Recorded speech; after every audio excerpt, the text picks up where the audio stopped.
And today, the fourth key to success. How many of you think that it starts with the letter T? You would be wrong. Sorry about that. Folks, the most essential ingredient in the recipe for success, you got to have the right God. Everybody say the right God.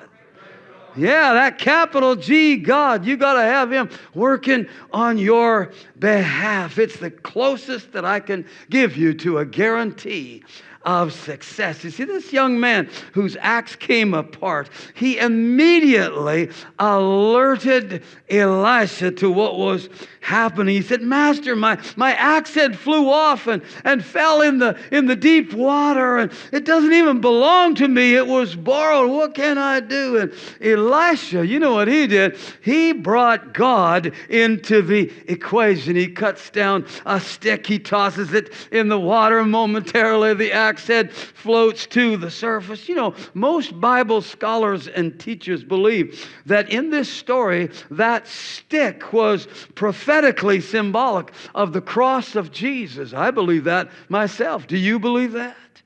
Try not to act too surprised if you get some miraculous results when you use this formula, this method. Got a problem? Throw the cross at it. Amen. But then we got an axe head. You knew this is where I was going with this, right? Yay or nay? Yay or nay? Is he going to float? It's an axe head, my friends. Yeah. It's not a miracle. The reason why it is floating is because this is a special axe head that I asked my friend Dave Budding to craft this week out of wood, especially for the occasion, and that's why it's floating. But this axe head, this is the real deal. This one is heavy. It's made out of iron. Yay or nay? Yeah, that's why we're doing this whole exercise. Ooh, my goodness. Not only does it sink, but fast right down to the bottom. Thank you so much, Pastor Gavin. All right, so with that, we have proved a point. Come on, folks. This is proof positive. For an iron axe head to float to the surface of the water, that would have to be a miracle of God. Somebody say, Amen. Amen. The point is, the floating axe head was indeed a miracle. And again, you got to have the right God as opposed to the wrong God. Somebody says, well, Pastor Brian, who's the wrong God? That would be you. It's when we take matters into our own hands. You know, I got this. I don't have to stop and pray. I can handle this situation myself. Yeah, famous last words, right? Don't try to play God. We must acknowledge Him. I mean, there's 101 situations that will come up over the course of the next couple of months in your life and mine where we need to stop and acknowledge the Lord. God, I need your help. I got a situation here. Now, granted, there are many times when we are able to figure it out. You know, somehow we can come up with a way to solve a problem. But even then, it's a matter of praying. Lord, show us what to do. Right? Romans chapter 12, verse 16 from the New Living Translation says, don't think you know it all. As someone said, people who think that they know everything are really annoying to those of us who do. You don't want to be that person. See, the point is, we are not limited to human ways and means when we can rely on the right God. That'd be a good place to say amen.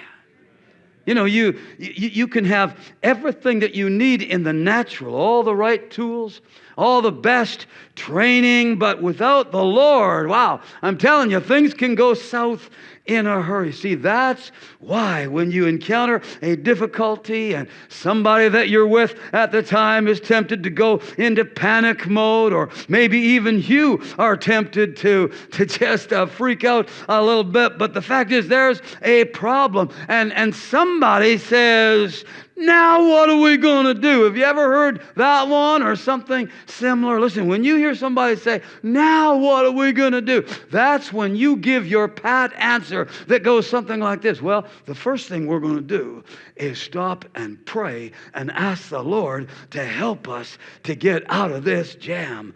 Amen. Lord, help us to always be governed by Proverbs 3, 5, and 6. You know it well. Trust in the Lord with all your heart. And lean not on your own understanding, but in all of your ways acknowledge Him, and He will direct your path. Come on, all in favor, say aye. You see, as you know, the World Cup just finished a number of weeks ago, right? And that's a big deal. It's the biggest sporting event in the world. The World Cup. I've got an article in my file. I pulled it out and reread it again the other day. It was written by the great Pelé. Now, he was considered by many to be the GOAT, greatest of all time in this sport of soccer. And, of course, there's some Messi fans around and some Ronaldo fans around that would contest that. But listen, in 1970, Pelé and his team representing Brazil, yeah, they were competing in the World Cup of soccer, and he describes in his article how during that tournament, which goes on for weeks, right? He said that he and a few of his teammates, they just spontaneously met for prayer one evening and began to call on the Lord, and he said, we did it again the next night, and the next, and the next. And the numbers began to grow. Next thing we knew, the whole team was meeting with us to pray late into the evenings. And then the coaches came along, and many other people that had some kind of connection with Team Brazil. And he said there was a whole bunch of us, and we were pressing in, and we were seeking the Lord. And he said it had such a unifying effect for our World Cup experience. And he said we were invoking the help of the Lord, not just concerning playing good soccer, but we found ourselves in those evening prayer meetings praying for all kinds of pressing issues going on in different countries of the world. And he said all of that translated into good soccer on the pitch by day, but revival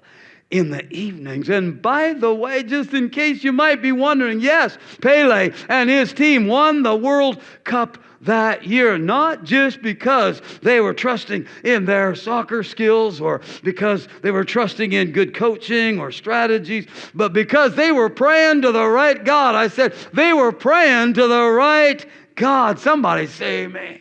So in the time remaining, may I point a few things from this story that I hope will be inspirational for us. The first one is this. The case of the floating axe head surely illustrates that God is a God of minor miracles. Yeah, by that I mean He cares about our small problems. You see, as biblical miracles go, this one ranks right down there as one of the smallest of them all. We're talking about an axe head that was lost and found. It's a tool. It's an inanimate object. It's really not a huge deal in the grand scheme of things. Folks, have you discovered that the same God who created the heavens and the earth, the same God who has 8.3 billion people under His jurisdiction, not to mention the entire population of heaven. Yeah, the same God whose primary concern is the spiritual rebirth of all humanity, the same God who is renowned for miracles of incredible magnitude, right? The parting of the Red Sea, the daily provision of manna and quail for an entire nation. Not to mention that beloved bedtime story about Shadrach, Meshach, and to bed we go, and how those three guys caught up with the fourth man. They were walking around in that fiery furnace, and when they came out of there, the Bible says there was not even the smell of smoke on their garments. How's that for an incredible miracle, right? We're talking about the same God who actually raises people from the dead. In fact, He raised Himself from the dead. The same God that orchestrated magnificent signs and wonders. Yeah, that same God is personally interested in the petty details of your life and mine. I'm talking about He cares. He cares enough to perform very practical, minor miracles for you and for me. He wants to do major miracles for us as well. But is it not incredible that God deals in the small stuff for you? All right. The second thing that I want you to see in this story is what I call the tension of faith. How many of you know that faith and patience go hand in hand, or you could say hand in glove? You see, I can't help but wonder how many seconds it took for that iron to rise up to the surface. You know, depending on the depth of the water. Have you ever been in some deep water and you needed to rise above your circumstance? I want you to picture all these students. They're standing on the bank of the Jordan River, and their fearless leader, Elisha, totally unfazed by this turn of events, and he tosses a stick into the water, and the drama is building, right? Everyone is watching to see what's going to happen here, and the seconds are ticking away. It's the tension of faith. Waiting. Is God going to restore that lost axe head, or are we going to have to just kiss goodbye to that thing and say, oh, well? All of a sudden, somebody yells out, look, there it is. And that guy whose axe came apart, man, he goes charging out into the water, and he grabs that axe head, and he just cradles it like a baby. Everybody on the shore shouts out, it's a miracle. You see, whatever it is that you are believing the Lord to do, you got to have the right God.